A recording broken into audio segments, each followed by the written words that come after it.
Hi friends, welcome back to the Suresh kitchen ಚಾನಲ್ಗೆ. So ಇವತ್ತು ನಮ್ಮ ಮನೆಯಲ್ಲಿ ಬಾಯ್ಲರ್ ಕೋಳಿ ಸಾಂಬಾರನ್ನ ಯಾವ ರೀತಿ ಮಾಡ್ತಾರೆ ಬಸ್ತು ಅನ್ನೋದನ್ನು ತೋರಿಸ್ತಾ ಇದ್ದೀನಿ. ಇದಕ್ಕೆ ಏನೇನು ಇಂಗ್ರೀಡಿಯೆಂಟ್ಸ್ ಬೇಕು ಮತ್ತು ಹೇಗೆ ಮಾಡೋದು ಅಂತ ತೋರಿಸ್ತೀನಿ. ಇವಾಗ ಏನೇನು ಇಂಗ್ರೀಡಿಯೆಂಟ್ಸ್ ತೊಗೊಂಡಿದ್ದೀನಿ ಅಂತ ಒನ್ ಬೈ ಒನ್ ತೋರಿಸ್ತಾ ಇದ್ದೀನಿ. ಇಲ್ಲಿ ಒಂದು ದಪ್ಪದೊಂದು ಗೆಡ್ಡೆ ಈರುಳ್ಳಿ ತೊಗೊಂಡಿದ್ದೀನಿ, ಅದನ್ನು ಕಟ್ ಮಾಡಿ ಇಟ್ಕೊಂಡಿದ್ದೀನಿ. ಹಾಗೆ ಒಂದು ಟೊಮೊಟೊ ತೊಗೊಂಡಿದ್ದೀನಿ, ಮತ್ತು ಅರ್ಧ ಕಟ್ಟು ಕೊತ್ತಂಬರಿ ಸೊಪ್ಪು, ಅರ್ಧ ಕಟ್ಟು ಪುದೀನ ಸೊಪ್ಪು ತೊಗೊಂಡಿದ್ದೀನಿ. ಹಾಗೆ ಇಲ್ಲಿ ರುಬ್ಬಿಟ್ಕೊಂಡಿರೋಂಥ ಶುಂಠಿ ಬೆಳ್ಳುಳ್ಳಿ ಪೇಸ್ಟ್ನ ತೊಗೊಂಡಿದ್ದೀನಿ. ಮತ್ತು 1 ಕಪ್ಪಷ್ಟು ತೆಂಗಿನಕಾಯಿ ತೊಗೊಂಡಿದ್ದೀನಿ, 1 ಸ್ಪೂನಷ್ಟು ಹುರ್ಗಡ್ಲೆ ತೊಗೊಂಡಿದ್ದೀನಿ, 1 ಚಕ್ಕೆ, 1 5 ಲವಂಗ ತೊಗೊಂಡಿದ್ದೀನಿ. ಇವಾಗ ಸ್ಪೈಸಿ ಐಟಮ್ ಬಂದು ಒಂದು ಸ್ಪೂನಷ್ಟು ಧನಿಯಾ ಪೌಡರು, 2 ಸ್ಪೂನಷ್ಟು ಚಿಲ್ಲಿ ಪೌಡರು, 2 ಸ್ಪೂನಷ್ಟು ಚಿಕನ್ ಮಸಾಲ, 1 ಸ್ಪೂನಷ್ಟು ಗರಂ ಮಸಾಲ, 1 ಸ್ಪೂನಷ್ಟು ಅರಿಶಿನ ಪೌಡರ್ನ ತೊಗೊಂಡಿದ್ದೀನಿ. ಹಾಗೆ ಇಲ್ಲಿ 2 ಕೆ ಜಿಯಷ್ಟು 2.5 ಕೆ ಜಿಯಷ್ಟು ನಾನು ಬಾಯ್ಲರ್ ಕೋಳಿನ ತೊಗೊಂಡಿದ್ದೀನಿ. ಚೆನ್ನಾಗಿ ತೊಳೆದು ಕೂಡ ಇಟ್ಕೊಂಡಿದ್ದೀನಿ. ಹಾಗೆ ಒಗ್ಗರಣೆಗೆ ಎಣ್ಣೆ ಕೂಡ ಇಟ್ಕೊಂಡಿದ್ದೀನಿ.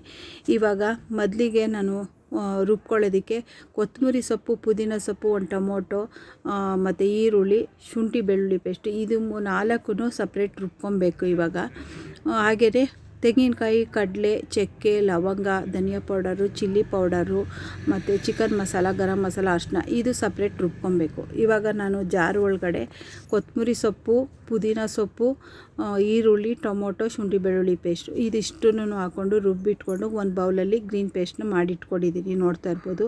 ಇವಾಗ ಇನ್ನೊಂದು ತೆಂಗಿನಕಾಯಿ ಹಾಕ್ಕೊಂಡು ಇವಾಗ ರುಬ್ಬಿಟ್ಕೊಂಡು ಇನ್ನೊಂದು ಬೌಲಲ್ಲಿ ಈ ರೀತಿ ಮಸಾಲೆ ರೆಡಿ ಮಾಡಿ ಇಟ್ಕೊಂಡಿದ್ದೀನಿ. ಇವಾಗ ಸ್ಟವ್ ಮೇಲೆ ಪಾತ್ರೆ ಇಟ್ಕೊಂಡಿದ್ದೀನಿ. ಪಾತ್ರೆ ಇಟ್ಕೊಂಡ ನಂತರ ಎಣ್ಣೆ ಹಾಕ್ಕೊಂಡಿದ್ದೀನಿ. 1 5 ಸ್ಪೂನಷ್ಟು ಎಣ್ಣೆ ಹಾಕ್ಕೊಂಡಿದ್ದೀನಿ. ಎಣ್ಣೆ ಕೂಡ ಬಿಸಿಯಾಗಿತ್ತು, ಅದಕ್ಕೆ ಗ್ರೀನ್ ಮಸಾಲೆನ ನಾನು ಹಾಕ್ಕೊಂಡಿದ್ದೀನಿ. ಅದು ಹಾಕೊಂಡ ನಂತರ ಚೆನ್ನಾಗಿ ಹಸಿ ವಾಸನೆ ಹೋಗೋವರೆಗೂ ಚೆನ್ನಾಗಿ ಫ್ರೈ ಮಾಡ್ಕೊಬೇಕು ಒಂದು ಸ್ವಲ್ಪ ಹೊತ್ತು. ಅದಾದ ನಂತರ 1 ಸ್ಪೂನಷ್ಟು ಅರಿಶಿನ ಹಾಕ್ಕೊಳ್ತಾಯಿದ್ದೀನಿ. ಇದು ಹಾಕ್ಕೊಂಡ ನಂತರ ಸ್ವಲ್ಪ ಉಪ್ಪು ಹಾಕ್ಕೊಬೇಕು. ಇದಕ್ಕೆ ರುಚಿಗೆ ತಕ್ಕಷ್ಟು ಉಪ್ಪು ಸ್ವಲ್ಪ ನೋಡ್ಕೊಂಡು ಹಾಕ್ಕೊಳ್ಳಿ ಉಪ್ಪನ್ನ. ಇವಾಗ ಚೆನ್ನಾಗಿ ಹುರ್ಕೊಬೇಕು. ಇದನ್ನು ಚೆನ್ನಾಗಿ ಹಸಿ ವಾಸನೆ ಹೋಗೋವರೆಗೂ ಸ್ವಲ್ಪ ಹುರ್ಕೊಂಡ ನಂತರ ಇವಾಗ ಒಂದು ತಟ್ಟೆ ಮುಚ್ಚಿ 1 ರಿಂದ 2 ನಿಮಿಷ ಬಿಡಿ, ಅದು ಹಸಿ ವಾಸನೆ ಹೋಗಿ ಮೇಲೆ ನೋಡಿ. ಇವಾಗ ಪ್ಲೇಟ್ ತೆಗ್ದಾಯ್ತು. ಇವಾಗ ಮೇಲ್ಗಡೆ ಎಲ್ಲ ಎಣ್ಣೆ ಬಿಟ್ಕೊಂಡಿದೆ, ಅಲ್ಲಿಗೆ ಹಸಿ ವಾಸನೆ ಹೋಗಿದೆ ಅಂತ. ಇವಾಗ ತೊಳೆದಿಟ್ಕೊಂಡಿರುವಂಥ 2.5 ಕೆ ಜಿ ಚಿಕನ್ನ ನಾನು ಹಾಕ್ಕೊಳ್ತಾಯಿದ್ದೀನಿ. ಇದು ಹಾಕ್ಕೊಂಡು ನಾನು ಚೆನ್ನಾಗಿ ಮಿಕ್ಸ್ ಮಾಡ್ಕೊಬೇಕು. ಇದನ್ನು ಚೆನ್ನಾಗಿ ಹುರ್ಕೊಂಡಿದ್ದೀನಿ, ನೋಡ್ತಾ ಇರ್ಬೋದು. ಇವಾಗ ಹುರ್ಕೊಂಡು ನಂತರ ಇವಾಗ ನಾವು ಇದಕ್ಕೆ ರುಚಿಗೆ ತಕ್ಕಷ್ಟು ಉಪ್ಪನ್ನ ಹಾಕ್ಕೊಳ್ತಾಯಿದ್ದೀನಿ. ಉಪ್ಪು ಹಾಕ್ಕೊಂಡ ನಂತರ ಮತ್ತೆ ಇವಾಗ ಮಿಕ್ಸ್ ಮಾಡ್ಕೊಬೇಕು. ಮಿಕ್ಸ್ ಮಾಡ್ಕೊಂಡು ನಂತರ ಇವಾಗ ಒಂದು ಸ್ವಲ್ಪ ಜಾಸ್ತಿ ಹೊತ್ತೆ ಮಿಕ್ಸ್ ಮಾಡ್ಕೊಳ್ಳಿ. ಚೆನ್ನಾಗಿ ಮಿಕ್ಸ್ ಮಾಡ್ಕೊಂಡು ನಂತರ ಇವಾಗ ಒಂದು ತಟ್ಟೆ ಮುಚ್ಚಿ ಬಿಡೋಣ. ಇವಾಗ 1 ರಿಂದ 2 ನಿಮಿಷ ಬಿಡಬೇಕು ಇವಾಗ, ಯಾಕಂದರೆ ಚಿಕನ್ ಸ್ವಲ್ಪ ಬೇಯಬೇಕಲ್ಲ, ಅದಕ್ಕೋಸ್ಕರ ಇವಾಗ ಬಿಡಬೇಕು. ಇವಾಗ ಪ್ಲೇಟ್ ಕೂಡ ತೆಗ್ದಾಯ್ತು.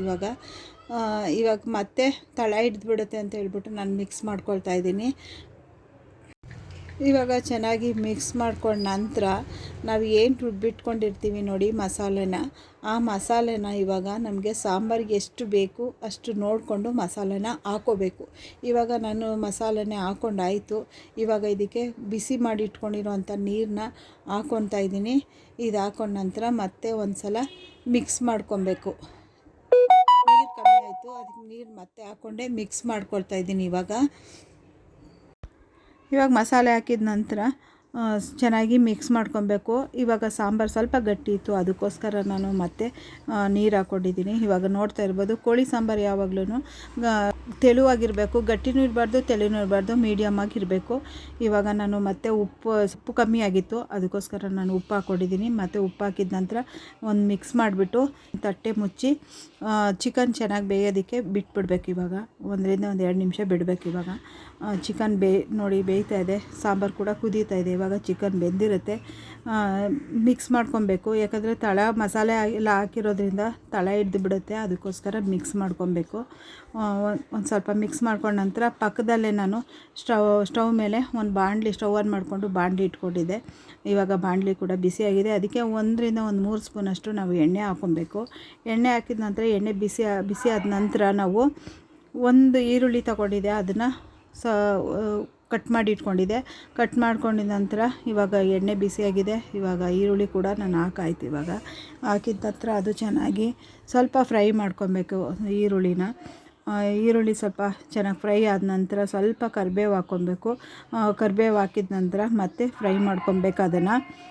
ಇದು ಫ್ರೈ ಮಾಡ್ಕೊಂಡ ನಂತರ ಸ್ವಲ್ಪ ಶುಂಠಿ ಬೆಳ್ಳುಳ್ಳಿ ಪೇಸ್ಟನ್ನ ನಾವು 1 ಸ್ಪೂನಷ್ಟು ಶುಂಠಿ ಬೆಳ್ಳುಳ್ಳಿ ಪೇಸ್ಟನ್ನ ನಾನು ಹಾಕ್ಕೊಳ್ತಾಯಿದ್ದೀನಿ. ಇದಕ್ಕೆ ನಾವು ಏನು ಮಸಾಲೆ ರುಬ್ಬಿಟ್ಕೊಂಡಿದ್ವಿ ಅದರಲ್ಲಿ 2 ಸ್ಪೂನಷ್ಟು ನಾನು ಮಸಾಲೆ ತೊಗೊಂಡಿದ್ದೆ. ಅದನ್ನು ನಾನು ಇವಾಗ ಬಾಣಲಿಗೆ ಹಾಕ್ಕೊಳ್ತಾಯಿದ್ದೀನಿ. ಅದು ಹಾಕಿದ ನಂತರ ಉಪ್ಪು ಹಾಕ್ಕೊಳ್ಬೇಕು. ರುಚಿಗೆ ತಕ್ಕಷ್ಟು ಉಪ್ಪು ಹಾಕ್ಕೊಂಡು ಇದಕ್ಕೆ ಕಟ್ ಮಾಡಿ ಇಟ್ಕೊಂಡಿರೋಂಥ ಇವಾಗ ಮಸಾಲೆ ಹಾಕಿದ ನಂತರ ಚೆನ್ನಾಗಿ ಅದು ಹಸಿ ವಾಸನೆ ಹೋಗೋವರೆಗೂ ಸ್ವಲ್ಪ ಚೆನ್ನಾಗಿ ಹುರ್ಕೊಬೇಕದು. ಹುರ್ಕೊಂಡ ನಂತರ ಇವಾಗ ಕಟ್ ಮಾಡಿ ಇಟ್ಕೊಂಡಿರೋಂಥ ಕೊತ್ತಂಬರಿ ಸೊಪ್ಪು, ಪುದೀನ ಸೊಪ್ಪು ಹಾಕ್ಕೊಂಡು ಸ್ವಲ್ಪ ಅದನ್ನು ಚೆನ್ನಾಗಿ ಹುರ್ಕೊಬೇಕು. ಹುರ್ಕೊಂಡ ನಂತರ ಇವಾಗ ನಾವು ಚೆನ್ನಾಗಿ ಹುರ್ಕೊಂಡ ನಂತರ ನಾವು ಪಕ್ಕದಲ್ಲಿ ಏನು ಸಾಂಬಾರನ್ನ ಕುದಿಯೋಕೆ ಇಟ್ಟಿದ್ವಿ ಚಿಕನ್ ಬೇಯಿಸೋದಕ್ಕೆ, ಆ ಚಿಕನ್ ಸಾಂಬಾರಿಂದ ಚಿಕನ್ನ ಸಪ್ರೇಟ್ ಮಾಡಿಕೊಂಡು ಬಾಣಲಿಗೆ ಹಾಕ್ಕೊತಾ ಇದ್ದೀನಿ. ಇವಾಗ ಬಾಣಲಿಗೆ ಹಾಕ್ಕೊಂಡಾಯಿತು. ಇವಾಗ ಇದಕ್ಕೆ 1 ಸ್ಪೂನಷ್ಟು ಚಿಲ್ಲಿ ಪೌಡರ್ನ ನಾನು ಹಾಕ್ಕೋತಾ ಇದ್ದೀನಿ. ನಿಮ್ಮ ಖಾರಕ್ಕೆ ಅನುಗುಣವಾಗಿ ನಿಮ್ಗೆ ಎಷ್ಟು ಬೇಕೋ ಅಷ್ಟು ಹಾಕ್ಕೊಳ್ಳಿ. ಇವಾಗ ನಾನು 1 ಸ್ಪೂನಷ್ಟು ಚಿಲ್ಲಿ ಪೌಡರ್ನ ಹಾಕ್ಕೊಂಡು ಚಾಪ್ ಮಾಡಿ ಇಟ್ಕೊಂಡಿರೋಂಥ ಕೊತ್ತಂಬರಿ ಪುದೀನ ಸೊಪ್ಪನ್ನ ಹಾಕ್ಕೊಂಡಿದ್ದೀನಿ. ರುಚಿಗೆ ತಕ್ಕಷ್ಟು ಉಪ್ಪು ಹಾಕ್ಕೊಂಡಿದ್ದೀನಿ. ಇವಾಗ ಇದಿಷ್ಟನ್ನು ಹಾಕಿದ ನಂತರ ಚೆನ್ನಾಗಿ ಮಿಕ್ಸ್ ಮಾಡಬೇಕು. ಈಗ ಇದು ಮಸಾಲೆ ಎಲ್ಲ ಚಿಕನ್ ಮೇಲೆ ಚೆನ್ನಾಗಿ ಹಿಡಿಬೇಕದು, ಚಿಕನ್ಗೆ ಹಿಡಿಬೇಕು. ಅದಕ್ಕೋಸ್ಕರ ಚೆನ್ನಾಗಿ ಮಿಕ್ಸ್ ಮಾಡ್ಕೊಬೇಕು. ಚೆನ್ನಾಗಿ ಫಸ್ಟು ಹೈ ಫ್ಲೇಮಲ್ಲಿ ಹುರ್ಕೊಂಡ ನಂತರ ಲೋ ಫ್ಲೇಮಲ್ಲಿ ಹುರ್ಕೊಬೇಕು. ಇವಾಗ ನೋಡ್ತಾ ಇರ್ಬೋದು ನಾನು ಹೈ ಫ್ಲೇಮಲ್ಲಿ ಹುರ್ಕೊಂಡಾಗಿದೆ. ಇವಾಗ ಮತ್ತೆ ಲೋ ಫ್ಲೇಮಲ್ಲಿ ಚೆನ್ನಾಗಿ ಹುರ್ಕೊಳ್ತಾ ಇದ್ದೀನಿ. ಯಾಕಂದರೆ ಮಾಂಸ ಅದೆಲ್ಲ ಚೆನ್ನಾಗಿ ಉಪ್ಪು ಖಾರ ಹಿಡೀಲಿ ಅಂತ ಹೇಳ್ಬಿಟ್ಟು. ಇವಾಗ ರೆಡಿಯಾಗಿದೆ ನೋಡ್ತಾ ಇರ್ಬೋದು. ನಾನು ಇವಾಗ ಪಕ್ಕದಲ್ಲಿ ನಾನು ತಟ್ಟೆಗೆ ಎಲ್ಲ ಸರ್ವ್ ಮಾಡಿ ಇಟ್ಟಿದ್ದೀನಿ. ನೋಡಿ, ಮುದ್ದೆ ಮತ್ತು ಹುರಿದಿಟ್ಕೊಂಡಿರೋ ಚಿಕನ್ನು, ಸಾಂಬಾರು, ಕಬಾಬ್ ರೆಸಿಪಿ ನಿಮಗೆ ನೆಕ್ಸ್ಟ್ ವೀಡಿಯೋದಲ್ಲಿ ತೋರಿಸ್ತೀನಿ. ಮತ್ತು ಇಲ್ಲಿ ಕ್ಯಾರೆಟು ಮತ್ತು ನಿಂಬೆಹಣ್ಣು ಮತ್ತು ಸೌತೆಕಾಯಿ, ಈರುಳ್ಳಿ ಎಲ್ಲ ಕಟ್ ಮಾಡಿ ಇಟ್ಟಿದ್ದೀನಿ. ಇವಾಗ ರೆಡಿಯಾಗಿದೆ.